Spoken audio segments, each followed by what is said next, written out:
back to the Overplayed podcast, home of sports and sports gaming in your ear every single Thursday at 3 p.m. Eastern Standard Time. My name is GoodGameBro, one half of this podcast. The other half of this podcast is the gentleman that I will absolutely be destroying in fantasy football this week in our Rare Drop Sports League. Mills, how are you? There's zero chance. Just so we're clear, in week one, I faced off against Big Cheese. I took a 0 from Brandon Ayuk, okay? I took a 0 from Brandon Ayuk in 2 leagues and still won. So we're clear. That's how good my team is that I can take a 0 from a receiver who is fallen out of favor and no news media picked up on it whatsoever and still win. I'm telling you right now, this is a bloodbath. I said it on Twitter. I'm restating it here. Mills minus 13, lead pipe lock of the week in the Rare Drop Sports Fantasy League. Old man yells at clouds. That's all I'm hearing right now. Bro, and Jerry Jeudy, by the way. Jerry Jeudy got hurt for me too, so we're clear. Yeah, that's all you cut into. I'm down bad. After you literally called me out for making wire transactions, you immediately went and made wire transactions. I waited till after I was done calling you out to do it, so because I knew you wouldn't go through the trouble because I go through the trouble because I understand the value of trash talk and you always trash talk up. Apparently, I know I'm too small for you to trash talk. I've gone out of your tier the same way that I've gone out of your tier for apparently playing Call of Duty, apparently playing Apex, and now I've fallen some way out of playing NBA 2K with you, one of my specialty games that I've been playing nonstop. Apparently, I can't even play that with you.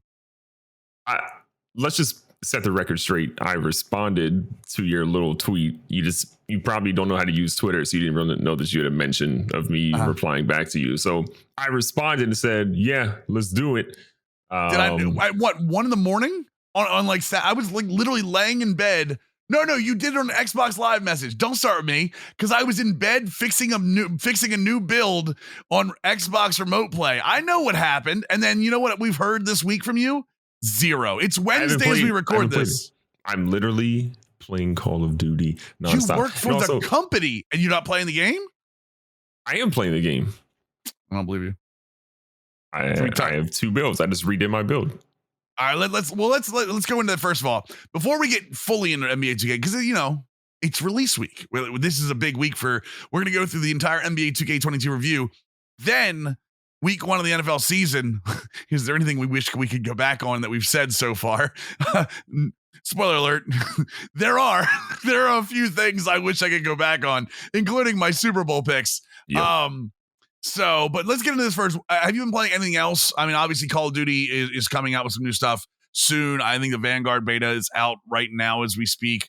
But anything else this week that you've had your eye on? Warzone has been really doing it. Honestly, my 100% of my time has been split between Warzone and NBA 2K22. Something that will probably creep in is Deathloop. I've been like 50-50 on like whether or not I wanted to pick it up. Arcane Studios is one of my favorite studios ever. Dishonored 1 and 2 are masterpieces. If you've never played them, please go back and play them at some point in your life. They're incredible. The attention to detail of that studio is like unmatched. So that had me intrigued, but I was like, I don't want to buy it right now. And then I started like watching action because they didn't really show a ton of gameplay leading up to it, to be perfectly honest with you. And then I saw some gameplay and I'm like, yeah, I'm in. So I'm going to buy it on PC. I don't have a PS5, but I'm excited about that. That's the same thing here. Is I purchased it. I got to find some time to play it. Unfortunately, like stream time now is really isolated with like Madden and NBA being the 2 big things for me. Obviously, Warzone and NBA being your 2 main drivers. For me, it was MLB at one point. Now it's Madden, NBA 2K doing really well on the channel. So something I'm not going to make the mistake of going away from again. So, but Deathloop is on the radar. It's probably the next game I'm going to play off stream. I got so close to getting Pathfinder, Wrath of the Righteous, and I just don't have the time to play those type of games anymore right now. So, but there's been a ton of NBA 2K, and I guess that's a good segue into this. With NBA 2K22 did release on Friday. NBA 2K22 released to what I will say is probably the best reaction overall that I've seen NBA NBA released to since, I mean, 2K17, 2K18 was one of those. Yeah, it's been a bit since NBA's been loved pretty much unanimously. Every once in a while, it can be a bell curve to get into it. So there is some, like, the casual side of people picking up the game are going to have a little bit of an issue, but it's easily probably the second biggest sports game of the year in terms of globally, with basketball being as huge as it is, probably behind FIFA, I would think. And just the quality. So here's where we're at. The quality of NBA 2K in a year that we continue to give excuses for, hey, you know, this is the pandemic was going on, people were working from home. It's incredible to me just how high quality this release is. It came to bugs. There were a couple bugs early on that I think were squashed in like the first 3 days. They put out 2 immediate patches in the first 3 days that have squashed most of the bugs that I've seen happening so far. And the other thing is, and this is going to be, I'm going to toot your horn a little bit here, because I know you're a part of this, even though you're newer to the comms team over there. They've been extremely communicative. Everything that's happening, they're open on Twitter about it, more open than 2K has been in a very long time. And I think they've gotten a great reception because of that.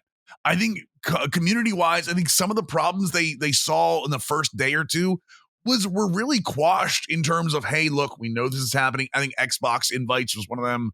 Some of the crashing that was happening, being fixed in one of the updates. It's kind of amazing to see just how open, like an open company can be without, you don't have to be completely transparent, but like open and say, hey, look, we know this is happening. We're working on it. We can't give you a timeline, but it's coming soon. Yeah. I mean, I think kudos to a lot of people. I'll shout out my boss, obviously, for a variety of reasons. 1, because I truly believe in him, and 2, because in case he's listening, I want the kudos as well for him knowing that I shouted him out.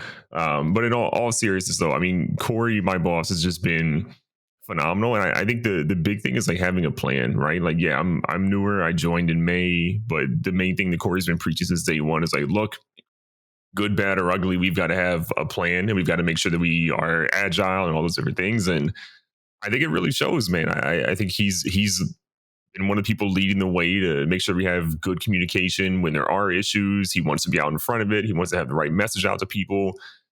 And look, I think, at the end of the day, video games are always going to have issues, right? No game is ever going to be perfect. But when you have games, especially in a pandemic year, especially when you're coming off next gen, where like your development cycle is much shorter than it is in a typical year for sports games, which is already dumb short. When you're able to sort of do things in a very quick manner and communicate to people, be like, we are aware of it. We're going to be on that. I think people really respect that. People just want to know that they're heard, that there's something coming soon. Obviously, people want, and I think we've been able to do that, which has been great. So with communication aside, again, because I tooted your horn enough, like, let's be fair. And I agree. Corey's somebody we've both known and worked either with or for a very long time. You can tell the difference. You can absolutely tell the difference this year of being open communication. Let's talk about the game itself. The game is massively different while maintaining a lot of similarities to 2K21. Gone is shot aiming, which was something that was kind of a polarizing piece from last year. Now we get a new shot meter. It does move a little bit faster than the old shot meter, but it's also much larger. One of the things that I consistently heard was the shot meter was too small. I can't see where it is. It used to go all the way up to the top, which leaves this weird, like, okay, how much did I miss it by? Did I miss it going up? Did I miss it coming back? Now it greens in the center of the meter, so you can see if you missed it early or late. And also, I want to bring something that's starting to become polarizing, but I believe is more universally loved, is the defense. We talked about this 2 weeks ago. Czar moving from offensive to the defensive side of the ball. And it's not just Czar, it's an entire team, don't get me wrong. But Czar's the figurehead when it comes to those type of things. And defense has been upgraded across the board. It's not perfect, and we'll talk about it here in a second, but off-ball rotation, being able to stay in front of defenders, the game going from a very, I won't say street ball, because street ball involves a lot of defense, but very and one style in terms of offense on a balance. It was always an offensively balanced game. Now is going more to we can say street ball if you want to talk about it that way. NBA defense. You're seeing a lot more physicality. You're seeing a lot more defense taking over because people have bad habits that were caused through years of being able to dribble and just be dribble demons all over the place. And now solid fundamental defense is starting to overtake that and causing people to have to change the way they play. One of those things being interior defense as well. I see interior defense being talked about a lot of being, quote unquote, overpowered. What has been your experience so far with the defense of the game? And what have you done to kind of get yourself out of bad habits? Yeah, I mean, I think the first thing, you're right, the bad habits part is what I think everybody has to really realize when you first boot up the game. If you play 2K21, there are angles you can take. There are ways you can sort of, shoot around the outside and get around defenders. You can sort of abuse certain moves. The Curry slide, for example, was like the easiest move to ever get around a defender. A lot of that has been retweaked, retooled, and re-examined. And for me, like I think my first game I played, I had like double-digit turnovers in the first half. And I was like, bro, what? But then when I took a step back, I'm like, oh, I'm playing like 2K21. Like, let me chill. Let me try to like attack it like in a fresh pair of eyes. And I've just found so many different ways to like smartly move the ball, attack the CPU, figure out ways. Even in playing like the city, the park, I'm really feeling like it's more, I guess the way that I would equate it is like 90s basketball, where defense was a lot more physical, a lot more handsy. You could sort of bump more with your chest as people try to go through. And when I made my build last year, I literally made a build with no defensive badges because I knew after a while, I'm like, bro, there's no shot I'm able to play any semblance of defense in this. I'm just going to say, screw it. No defensive badges, YOLO. And I had an offensively overpowered build. This year, I have a scoring machine that's, shout out to D-Man, by the way. I based it off of his build. I tweaked it a little bit, but I was playing defense earlier today. I only have clamps up to silver on that, but like, it's playing really, really well. And I'm finding ways that I can like force people to pick up the ball that are like dribble demons, or as I call them, dribble me Elmos. And so defensively, I've had a lot of fun. I don't have any interior builds, but I've seen so many situations where like in real life basketball, if you watch like a Trae Young, for example, not really a great defender at all. So when guys get past him, he's relying on a Clint Capella to swat that shot or intimidate that shot. And I'm seeing dudes get chase down blocks, come over off help side defense, weak side defense, and get these crazy blocks that are pushing it out of bounds or at least contesting it to force a missed shot. That hasn't happened in 2K in a long, long time. So me personally, I love the defense. Some people are calling it overpowered. I think it's about time and it's about right. Well, and the thing is I don't think it's overpowered because I've seen people successfully attack the basket with a couple of new things. The first thing is obviously contact ducks can now be initiated. You don't have to rely on an animation now. If you pull down on the right stick as you attack the basket, you can initiate your own contact dunk. And depending on your attack rating, your positioning, the defender's positioning, and the attack and the defender's defensive ratings, there is a little meter that times and goes circular around it, and then you have to stop it in the green. You have to let go of the stick as like a shot timer, right? And the other thing I've noticed is the right stick is used to protect the ball a lot more now. Gone are the days where you can just dribble at the basket, push up on the right stick, and hope a layup, and your layup will essentially animate you to where you're supposed to go. If you're dribbling on the right side of the basket, if you're right-handed and dribbling in, and you've got a defender, a bigger defender on you, on your left hip, it behooves you to use up and right, to use your body to protect yourself against that.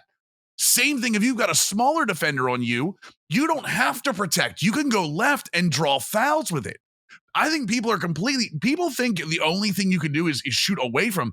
No, using the right stick to initiate body contact with like a LeBron James or like a bigger, like a Kawhi Leonard, guys that are going to, fight through contact. That's what gets you fouls and draws fouls and gets other teams especially in my team. I've noticed this in my team a ton. People try to dribble drive in my team and literally try to go around guys. Bro, with the ratings the way they are now, with the way the teams are built, you can draw foul after foul after foul just going in and literally initiating contact. Yep. And the best thing that I like about all of this is it's become a basketball IQ game. There are plenty of stick skills that still matter. You still have to have stick skills in defense. You still have to have stick skills to be to be an effective dribbler. You have to read shoulders. Read defender shoulders is one of the most fun things about the game now because it matters more than it ever has. But when you're shooting, greens are, I don't want to say harder to hit, but because the meter moves faster, greens can be more difficult to time on multiple guys. But if you're open, slightly early and slightly late go in way more. Yep. Meaning if you work your defense, if you worked, freelance offenses, if you work series, if you work a good pick and roll or a pick and pop, all of those things, and you read correctly, you don't have to hit greens all the time. You can use your basketball IQ. Now, again, where it comes into play is if you've got a really good defensive team that doesn't fall for some of your moves, you can still green if you need to. But like, I've never seen an NBA game balance stick skills and basketball IQ quite the way 2K22 does right now. Amen. I think the big thing that players have to sort of keep in mind, I watched a couple of streams. I was even watching people that are like, I've played a stupid amount of park. I've been in the park nonstop right now because I'm having crazy enough. Me as a 5v5 guy, a guy that wouldn't even play triple threat in my team last year. I literally bypassed a couple of opportunities for sponsored streams because I didn't want to play triple threat stuff. Right? Yeah. I'm playing park. I'm playing co-op versus CPU 3v3. I'm loving, brother. Can I tell you how much I absolutely adore triple threat right now? Triple threat because of what you're talking about, the AI. I've been having a ton of fun. I know you're playing a lot of like 3v3, but I've also been playing like the solo queue 3v3, like sort of like old gym environment. I forget what the gym is actually. Yeah, the old gym where it's like the sarcophagus is on the wall and stuff. Yeah, exactly. So I had a crazy game where I've literally been having to like teach my teammates how to actually play the game and to like not shoot the ball in 7 seconds because we're not being coached by Mike D'Antoni, with no defense as well. Although there's a badge to shoot better with 7 seconds, right? There is. But we had this wild game where we're getting dominant, we're getting blown out, and my teammates aren't passing me the ball. I hit a green, and then they're like, "Oh, this dude we haven't passed the ball to in the first 3 minutes of this game can actually shoot." Miracles never giving me the ball. I lead us back. I score like 12 or 14 straight. I get the game winner. I'm hyped. I'm going to make this a video at some point. But the best/worst part is I hit the game winner. I'm like, the post-game screen's up. I'm celebrating. I'm hyped. And I get an Xbox Live message. So I open it up. And it's a guy. And he says, "Die in a fire." I'm like, Jesus Christ. Jesus. He was so mad. But all this goes to say, like, I haven't felt in 2K in a long time, especially for Park in particular. Right. And you can have like a really good momentum swing. And for me, like when we slowed it down, we started playing defense, started locking people up, taking smart shots. Like that was one of my favorite games of Park ever because of that big momentum swing. Yeah, I agree. And that's what I've been doing too. Crazy enough, you said it. I don't have a lot of people that I play 2K with on a normal basis. So solo queuing has been fantastic for me. I love going into those games. And I understand. The other thing is I understand that you don't necessarily have to win those games. There's a quest to win 5 of those, and you will get those wins at some point for sure. But I go into those games to work on my abilities, my controls, my ability to pass, like my ability to become that facilitator. I went through a couple of builds. The one knock I will continue to give 2K is when you build somebody and you want to get them up to an 85 to be competitive before and it's kind of my fault for spending that money, is having to spend $50 to mock them up to an 85. I did that 3 times before I had the build that I wanted. And a lot of that was because one of the builds had driving dunk at 91 when for elite contact dunks, you need 92, and you can't change that after it's already set. But I did find one. I'm a small forward. I'm 6'9", 215. And it's a 3-level facilitator 2A. So he can hit mid-range, he can hit threes, he can hit driving layups instead of driving dunks, so that way he can be a force kind of inside. 85 perimeter defense, so I do get clamps and a very good defensive. doesn't have a lot of block, doesn't have a lot of steal. So again, as you said, I'm more of a force a guy to pick up the ball and shot contest kind of guy, and has decent speed and can ball handle. I got like 80 ball handling. So I can do a little bit of everything while not giving up the ability to do what I do best, and that's finding space. As a Spurs fan, finding space in the mid-range to waste an extra point with an 18-footer. But it's been an experience for me. Somebody who's been I've always been a little, I don't know, anxious about playing online, like letting other people down or running into a squad. I love the solo queue, man. And I played one game. There is a solo queue versus CPU. And the team we ran up against it's like 98 overalls. It was Dirk Nowitzki, Kareem Abdul-Jabbar, and Kevin Durant. Yep. And can I tell you, we got 21-0 waxed. We were not bad. This team, that excites me, though. That excites me because it looks like there's some actually rewards behind those wins there. That, like, as you get better, I'm actually excited to play that at some point with some talented teammates. I think that could be a lot of fun. Just overall, though, for a guy that was so focused on my NBA for so long, and honestly my team as well, because I love the whole card collecting aspect of the 5v5, I found a new love in the city, to the point where I almost kind of want to go back on last gen and check out the cruise ship too, considering it's a completely different experience. Yeah, the cruise ship looks really cool. I haven't played last gen at this time, but like just the whole element of like, I'm not gonna lie, when I heard about the cruise ship and I was like, oh, that's dope, they're doing that for like next gen too. Like, oh, only last gen. I was like, oh, yeah. Like I think what they did with the city this year and like redesigning it and moving things around and making it feel more lively, thumbs up, A+. Yeah, big fan. That was one of the big things last year is when you went to the city, like it felt empty. It felt you were walking around like post-apocalyptic, whatever city you want to make it. Sure. And now it feels alive. And the idea of making a questing system, can I just tell you, as somebody, again, who didn't play a lot of city, the questing system where you can go, different points in the city and get a quest, do a skateboard race, do workout stuff, that stuff you would have done before anyway, but like having direction where you're going, I absolutely adore. It has that RPG fetch quest feeling for me. And for some, and as a Final Fantasy kid at heart, man, I'm telling you right now, that is what sports role-playing games are supposed to be. Get this quest, take the picture of the event center, bring it back, go do a gym practice, go over here, look at, by the way, did you see my drip? Unfortunately, it looked good. No, come on. Give me my props. It looked good.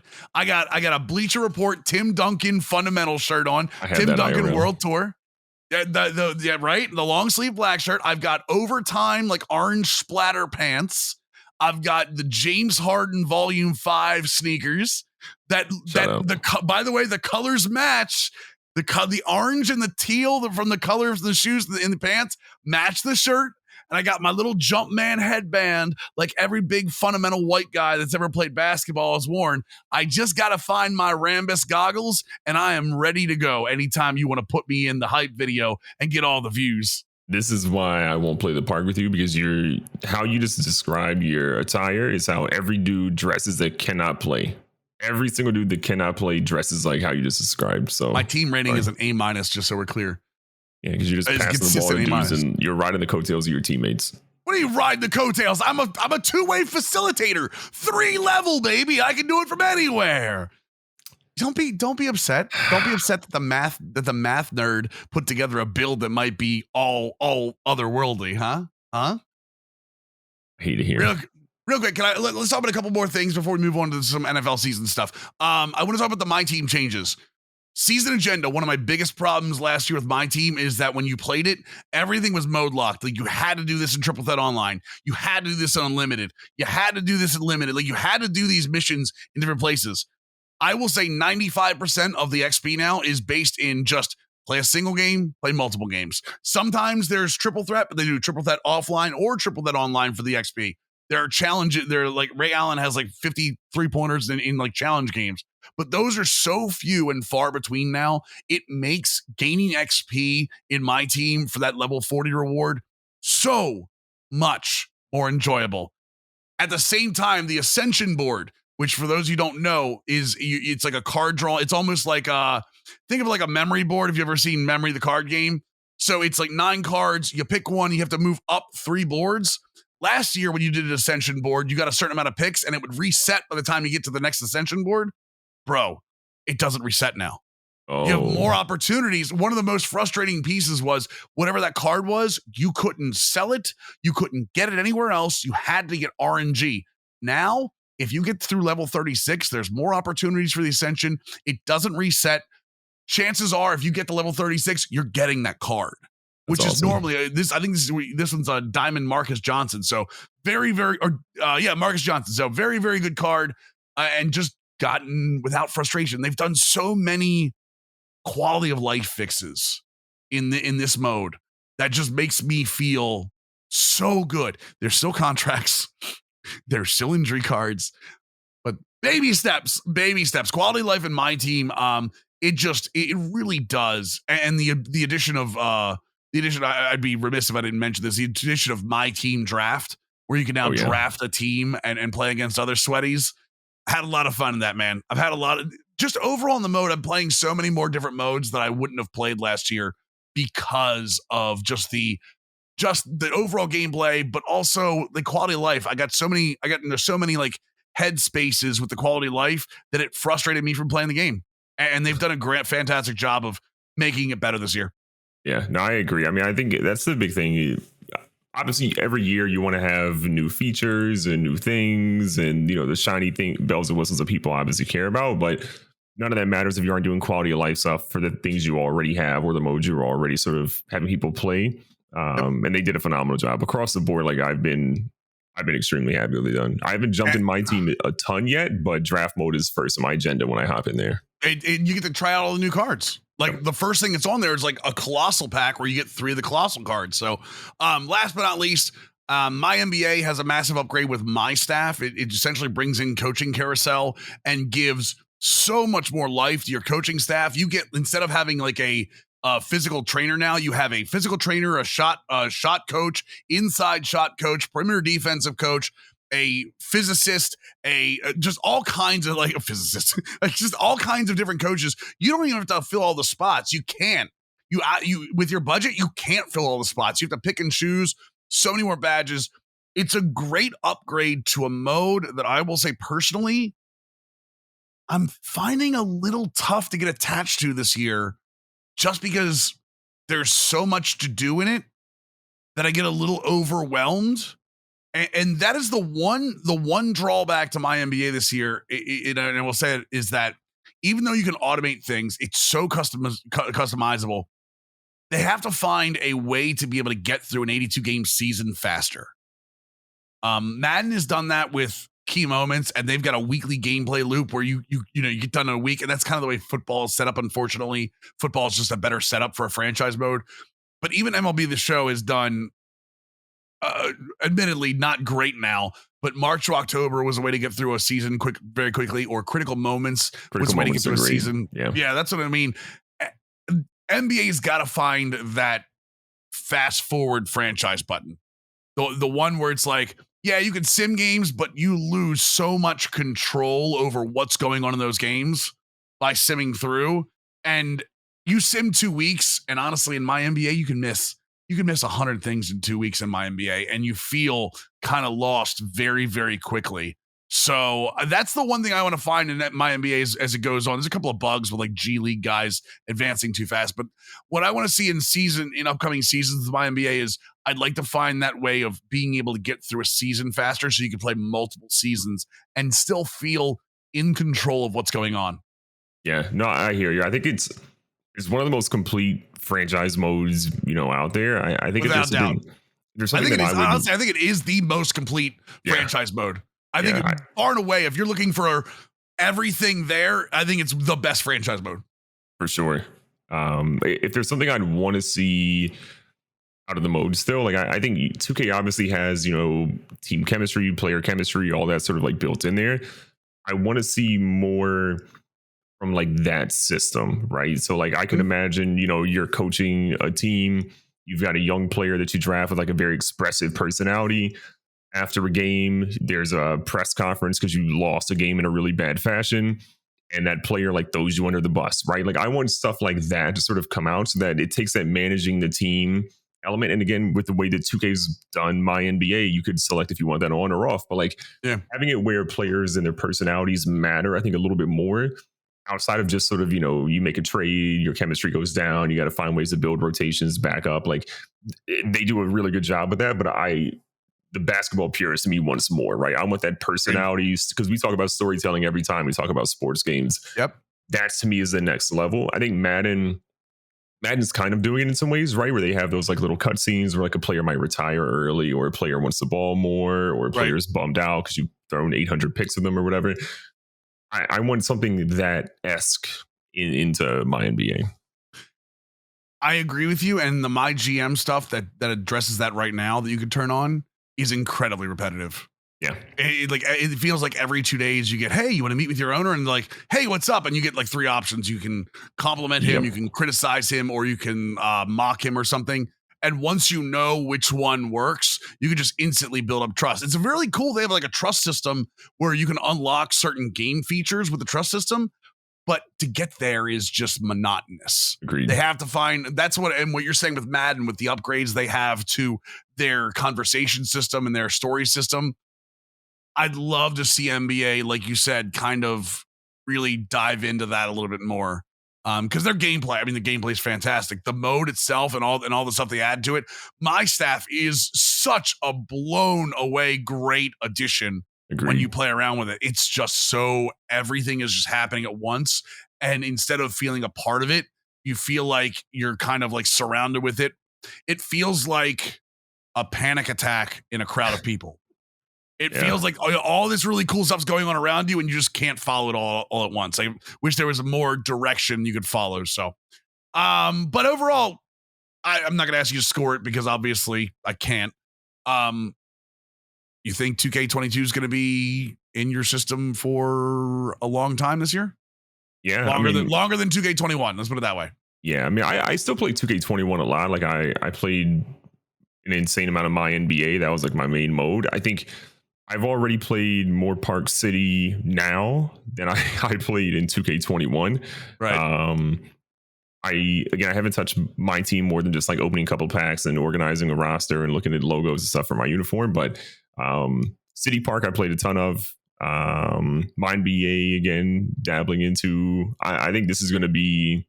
I think this is going to go down as an all-timer. Obviously, we're still early, but I think this is going to be a very, very good 2K that's remembered for a long time. And they've said publicly there's a commitment to not changing gameplay right away. It's going to be a very slow process of changing gameplay if they want to. You know what? Kudos for that. Kudos for saying that publicly too. So, all right, for me, it's the best 2K I've played in 5 years at least. I can see myself playing this game very much through the entire cycle. So, all right, let's get into the NFL. NFL Week 1 is in the books. Some surprises, some not so much. Some crazy endings if you stayed up late enough on Monday night to watch. Let's go into the different things that happened this weekend. I want to start with somewhere that I love to start. Okay, I love to start. I try not to bring him up every time, and I'm not going to attack him this time. The New Orleans Saints, led by Jameis Winston, they hosted Green Bay and essentially rolled them 38-3. Green Bay looked lost. There was no offense. Defensively, they couldn't defend anybody. Aaron Rodgers looked disinterested most of the time. And here's where the key is for me. Jameis Winston is going to have these games. Jameis Winston is going to have these games where he looks like an all-world quarterback. He's going to have games where he throws 5 picks. Like, that's just who Jameis Winston is. But Aaron Rodgers, after the game, was interviewed. And I know this interview has come up a lot in national media, where he is talking essentially about not agreeing with all the decisions of the coach. Then he's talking about Jeopardy. Like halfway through the interview, he's talking about what's going on with the Jeopardy hosts and what he thought about the new Jeopardy hosts. And I'm sorry, man. He just doesn't look like he wants to be there. And maybe he doesn't. After everything that happened this offseason, I don't know that this was a fluke game for the Green Bay Packers. If Rodgers is not invested in this team, this could be just the way the Packers are this year. I'm intrigued. To me, this is the biggest story in the NFL right now. Aaron Rodgers is a first ballot, no doubt about it, Hall of Famer, one of the greatest quarterbacks to ever hold the old pigskin, right? But that game was literally terrible. I'm someone who started Aaron Rodgers on my fantasy team. I know. I was about to bring that up. I just want to make sure. That's the reason I lost, by the way. So I'm a little perturbed about that. But Aaron Rodgers, for literally since he's been a starting quarterback in the NFL, with maybe the exception of one season, you've been able to know when Aaron Rodgers plays, he's going to play extremely well. Like, there are very few Aaron Rodgers bad games. This is definitely one of the worst games I've ever seen from him. Some of the throws were 20 yards over the receivers. Right. There's a lot going on. I think there is something to be said about obviously not being there super early and getting some of that rapport with his teammates. That offensive line did not look good whatsoever. Like, they were making the Saints look like they were the best defense in the NFL. And maybe they will be by the end of the season, who knows? But the Saints looked phenomenal against that offensive line.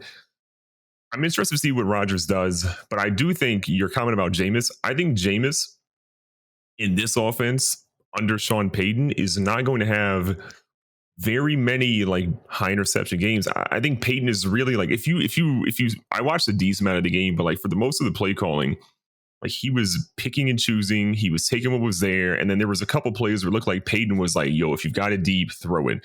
But it really felt like for the most part, like he was helping Jameis like keep the reins on the game and saying like, look, play within this bubble. We'll give you a couple plays outside of that bubble, but play within that bubble. And I think that's one thing that Payton does do well. If they can keep that strategy going all year, I said it before, I think Jameis throws well over 4,000 yards. I think he throws a career high in touchdown passes this year. I think he limits his interceptions down to a very low number, like 15 or less. This is going to be a great season for Jameis. They were up early, and Jameis didn't have the yards in this one. He had obviously the big touchdown numbers, but it was encouraging for me to see him throw balls like the ball to Chris Hogan in the end zone. Like looking for Alvin Kamara, who had 3 catches, even if they were small, but they were planned. Even Kamara on a touchdown. Seeing him not force balls downfield is what's going to be key for them. And Kamara wasn't necessarily. For the star he is, Kamara wasn't necessarily that impressive on what he did. But Winston was 14 to 20, 148, 5 touchdowns. Kind of crazy. I don't think he keeps the touchdown numbers up, but it's going to be interesting to see where they go from here. I think, who do they play next week? They play the Panthers this week, who had a okay showing against the Jets. That's going to be a weird. That's going to be a struggle for them. McCaffrey's going to show up, but I mean, Sam Darnold's going to have to start throwing the ball down the field a little bit more too. I want to talk about the NFC West. Kind of this is tooting my own horn a little bit. The NFC West is undefeated. San Francisco beat Detroit. The Rams beat the Chicago Bears, beat the wheels off the Chicago Bears with Matthew Stafford, who I think we both said Matthew Stafford is going to be shown just exactly how good he is. And he showed that Sunday night. The Arizona Cardinals, in what might have been the surprise game of the weekend, beat the doors off the Tennessee Titans. The Titans, you want to talk about lost?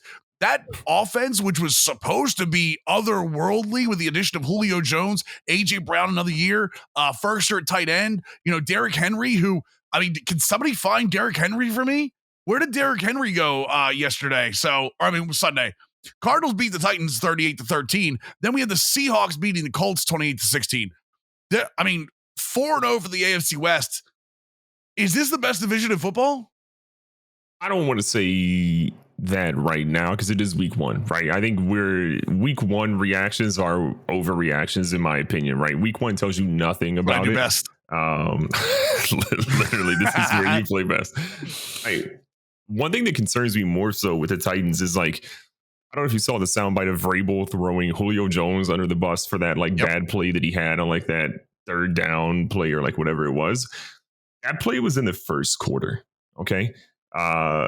L. Duncan said a really good piece on, Around the Horn today. She's like, you had 3.5 quarters to fix that mistake.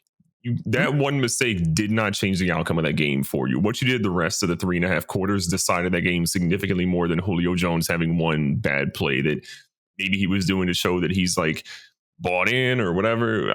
Who knows? But Vrabel's got some stuff to figure out, man. They did not look good. Arizona, Chandler Jones beat Taylor. Was it Luan? I can't remember how to say it. Taylor Wan came out and said that he got beaten just consistently. I mean, I don't know what I think about that. I know football, like the football guys are going to be like, oh, you should never admit defeat. I thought it was pretty funny and pretty like self-humbling to do that. Yeah. There's a spotlight on Tennessee, man. Like week 2 will be fun to see what they ultimately do, but Kyler Murray looked great. Chandler Jones was an animal. They're going to be interesting going forward. One thing you want to really watch out here with the Titans, okay, is that Vrabel is not a player's coach. Vrabel has no problem throwing his players under the bus like he did with Jones. He calls his players out and expects results.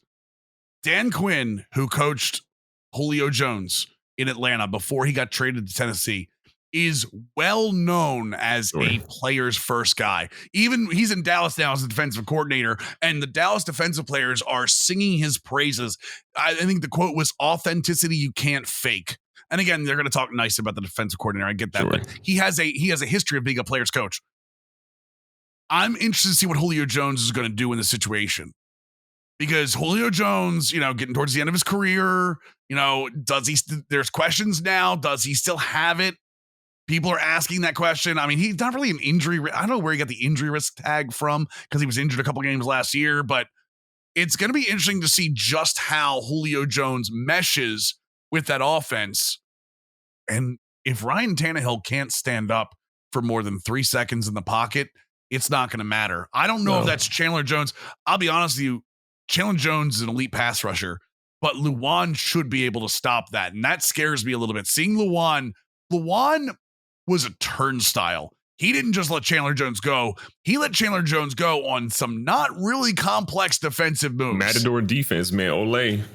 He was just letting him go. And Chandler Jones wasn't doing anything crazy. Like he wasn't doing some crazy spin moves or swims. He wasn't pushing Luan out of the way. He was just running around him.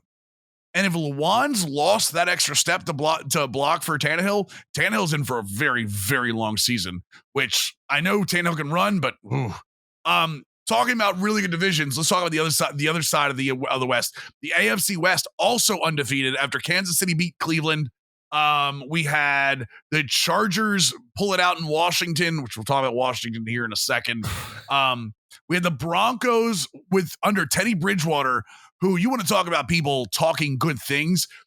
Von Miller said Teddy Bridgewater brought a leadership to that team he has not seen in a decade. Love Teddy B. He brought it up. He said, since Elway, like, bro, come on. Teddy Bridgewater, you and I both said this, that Teddy Bridgewater is the right fit for that team. Now, unfortunately, Jerry Jeudy's on the IR with a high ankle sprain and was not a pretty injury to watch. But the team's got Cortland Sutton back. They've got 2 running backs. Melvin Gordon looked good on a 70-yarder, and Javonte Williams looked really good on a consistent basis. Dude, I think this team could really challenge for the playoffs in what looks to be a very, very tough AFC West. Yeah, to me, the thing is, Jeudy having a high ankle sprain. High ankle sprains are always tough to come back from. Right. Obviously, it could have been worse had he broken something and maybe needed surgery at that point. High ankle sprains are still probably, I don't know what it is, but I'm assuming 6 to 8 weeks for a high ankle sprain just because he's a receiver. They're saying at least 6 weeks right now. The last thing I heard was at least 6 weeks. Yeah, so that makes sense. If Judy's able to come back, I'm gonna be conservative and say week 10. Right, you get Jeudy back week 10. He's full strength and ready to go. Watch out. They're going to be stupid. They're going to be fun. That defense, as long as they keep everybody healthy, they're going to be fun. And one thing, I just love watching Teddy B ball out. Teddy B throwing that deep pass that he just uncorked. I was like, man, you'd love to see it. So Denver's going to be a little bit better than I thought. That defense still looks really good. That defense still flies the ball. And they're going to have now Tim Patrick and KJ Hamler, who were doing. KJ Hamler was the one who stepped in for Sutton last year. Yeah, no, he really did. Tim Patrick and KJ Hamler are going to be taking the place of Jerry Jeudy now. Going to be interesting considering how much more speed's on the field as they go on. And then also let's talk about it real quick. Monday night, Ravens Raiders. was probably one of the, you can laugh about it. I'm okay laughing about it, man. Neither team, for as good as that game was, neither team wanted to win it in overtime. Yeah. We had a interception in the end zone in overtime. We had a fumble by Lamar Jackson, who doesn't fumble the ball like ever, and then a touchdown where Marlon Humphrey ran into Westry, and Zay Jones walks into the end zone. The AFC West are the Raiders. Let's just real quick. Chiefs beat the Browns. They're for real. I don't think there's any choice there, right? Are the Broncos for real? I think the Broncos are for real. Yeah. Okay. Are the Chargers for real? Well, hold on. Are the Raiders for real? Are the Raiders for real? Or the Raiders is that a fluke game? The Raiders are not for real. They are absolutely not for real. By the way, if you have Josh Jacobs on your fantasy team, get rid of him. Yeah. Just Kenyon Drake gonna be that guy this year. And then let me talk about the other AFC West team here. The Chargers, the Los Angeles Chargers, who beat Washington after Ryan Fitzpatrick went out with an injury. Ryan Fitzpatrick didn't look particularly good to start off with. They now have Taylor Henneke under the helm.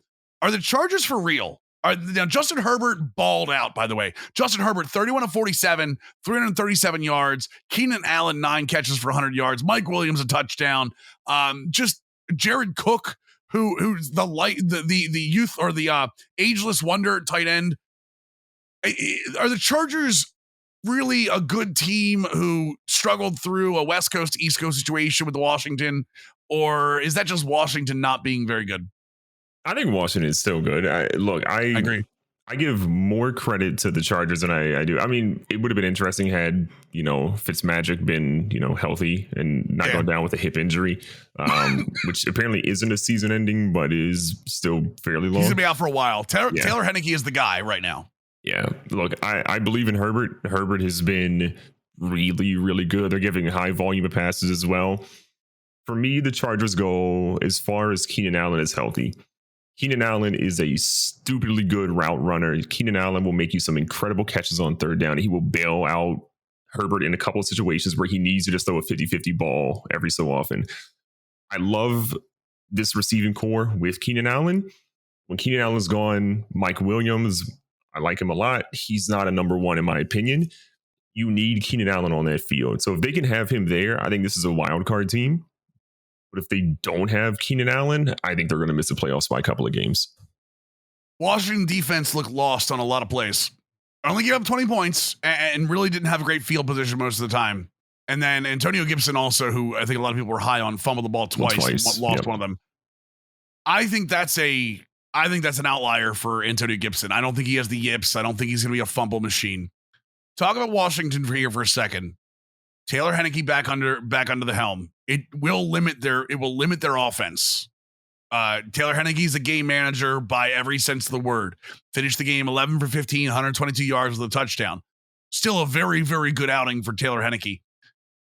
Is Taylor Henneke going to be able to carry this team to the top of the NFC East?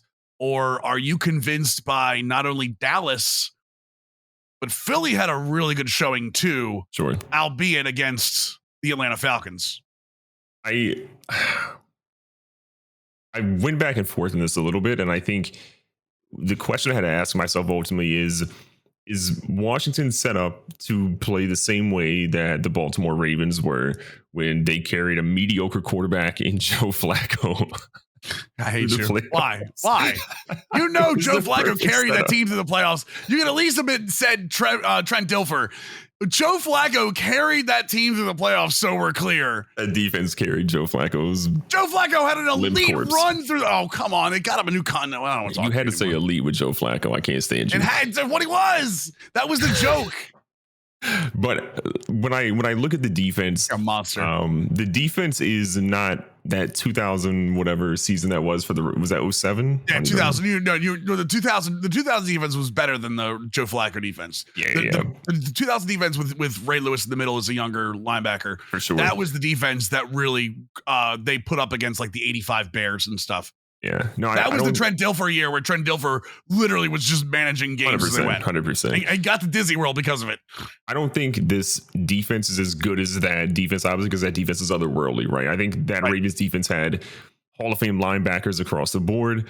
I don't know if their front four were maybe as strong as what I think Washington's front four. I think Washington's front four is maybe more versatile than what Baltimore had at that time. Mm-hmm. But linebacker core, it's not even close. Washington is nowhere close to what they essentially had. I think Washington can do some things, but I don't think Taylor Heineke is going to be the guy that can really get it done. I think they have to go explore some route. I mean, Aaron Rodgers might be available. But I just Cam Newton. The Ron Rivera connection. You bring him back. Yeah. I don't think Rivera wants Cam because he didn't go after the first time. I don't think he does it again the second time here. Here's where the real problem is showing up in the stat box. Just so we're clear, target count. Terry McLaurin had 4 targets for 4 catches. Great. And Terry McLaurin had a fantastic catch on the day. Target count after that, 5 for Antonio Gibson, 3 catches, 18 yards. 4 targets for Dimey Brown, who they thought was going to be great, for 1 catch for -2 yards. I could do that. Yeah, 3 targets for Logan Thomas with 3 for 30. This team needs Curtis Samuel on the field. Amen. Curtis Samuel unlocks a lot of the offense, and they need Curtis Samuel. Dimey Brown is a fantastic young receiver. I think he has a high ceiling. He showed on Sunday he is not ready. And don't get me wrong, the Los Angeles Chargers have a very, very good defense with Derwin James back in the back and Joey Bosa running up front. They have a lot of very, very good role players. That is not the reason Dimey Brown was 1 catch for -2 yards, okay?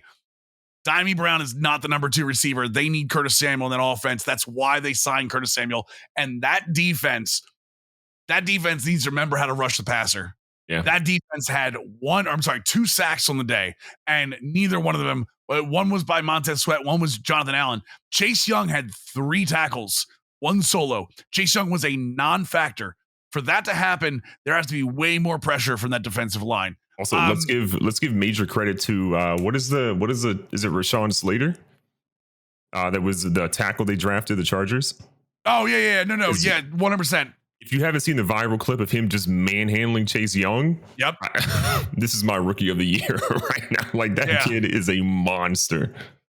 So tell me if there is one prediction that we had or that you had that you could go back on right now after week 1. Give me the go out of your skin here. Go out of your body here. Look down on GGB. Look down on yourself and go, listen, I know you're normally the calm, collected one, okay? I'm kind of sculpted. This is wild.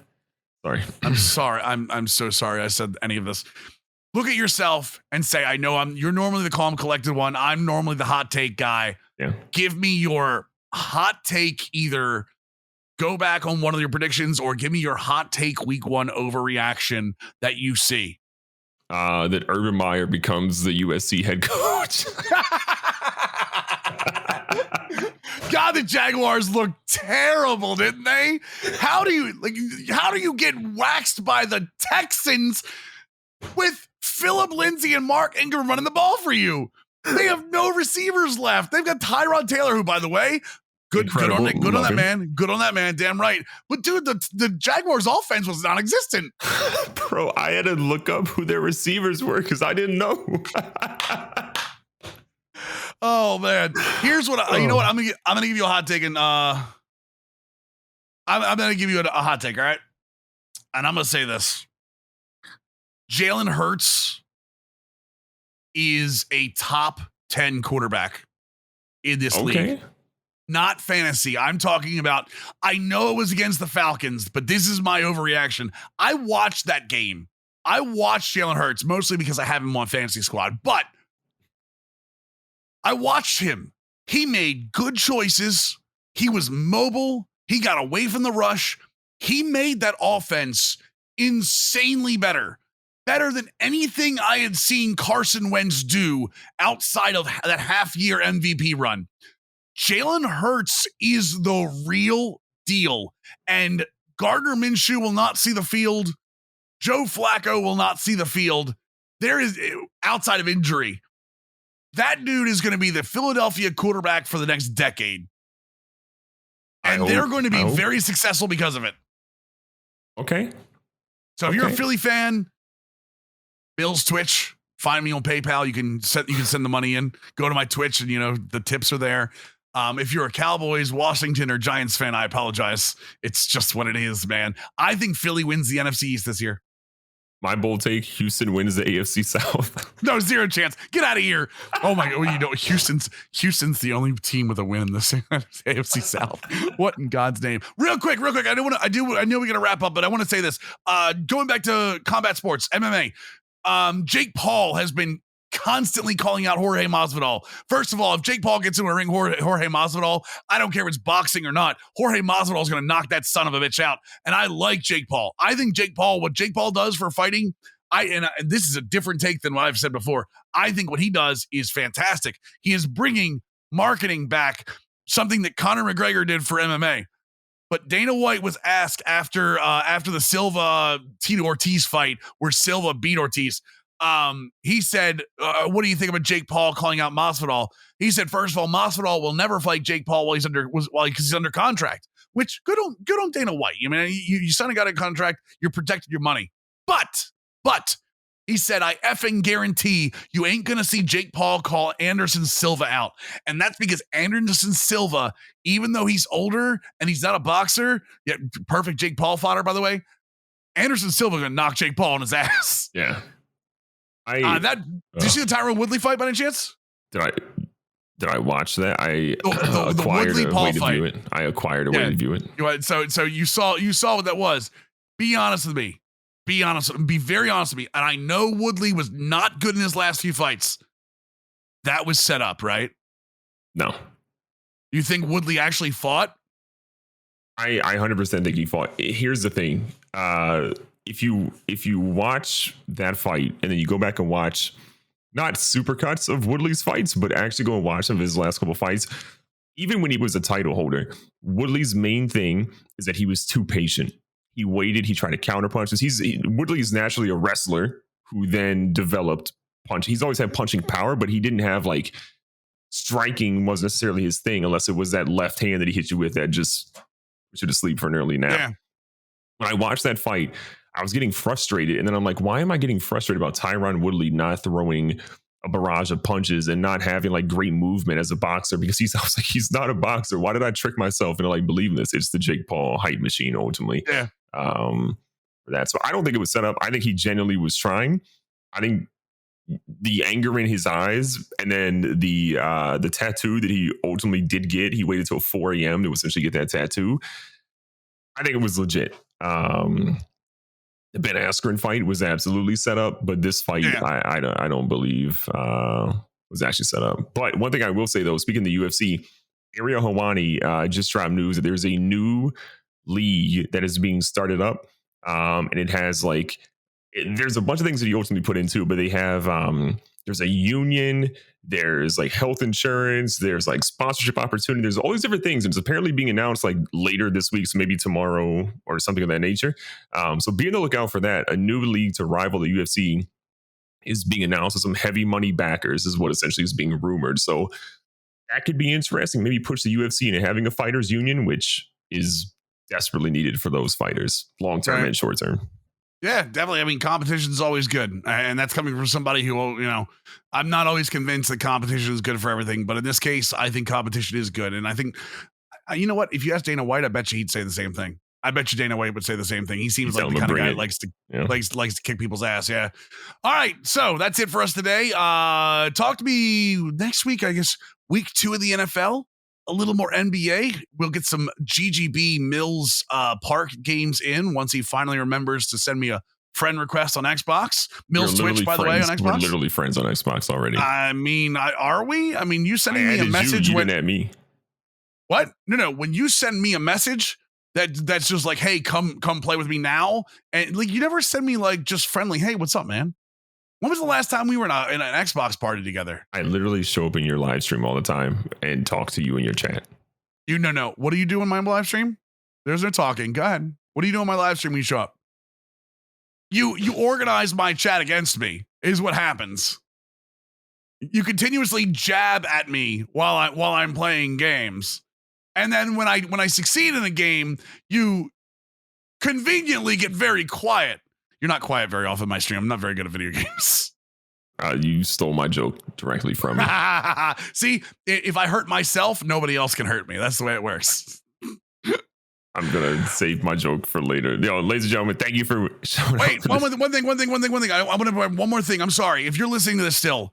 Rare Drop Sports has a new show out by Nelstar 15 and a couple of his friends called The Regular Season. Check it out on Rare Drop Sports Twitter. They're very, very well done. Their first episode was on Twitch, I believe, Tuesday night at 9:00. I think that's what their normal slot's going to be. But definitely check that out at some point. Again, they're another sports show. They're not quite as good as us, unfortunately, but God, no, I'm kidding. I love Nell. No, Nell's a good guy. No, definitely check them out. It's a fantastic show. Another piece of the Rare Drop Sports network, which is only growing, by the way. Rare Drop Sports RSPN coming up soon. Anyway, so now we're taking it over. Go ahead. Now you may wrap us up. Oh yeah, my bad, company man. Just want to make sure you got that in. But no, in all seriousness, by the way, my Rare Drop hat is right back here. My King's Coast coffee mug is back here. If you're on the YouTube watching, where's your company gear? I don't drink coffee. Hold on. I've got a Rare Drop hoodie sitting right next to me, all paid for with my own money because Kevin, I don't get those kind of perks yet. To me. What do you mean send one? I had to pay for it. I told you you're too big for your britches. Too big for your britches. That's what it is. You've gotten too big. Closed mouths don't get fed. Sometimes you just gotta ask, and sometimes nice things happen. Closed mouths, fine. Why is my pack luck so bad in NBA 2K, Mr. 2K company guy? Trash. You're trash. Trash. It's RNG. You're supposed to hit the button for me. My entire chat told me you shut it off. Imagine being so bad that you can't even press a button and have something good happen. Wild. Very upset right now. Anyways. Overplayed podcast, where one half of the show is rational and the other half is a giant man baby. That's it for us this week. We'll be back next week with week 2 NFL. We got tons more stuff coming. Be safe, be smart, tell somebody you love them. Catch you guys on the next one. Ciao.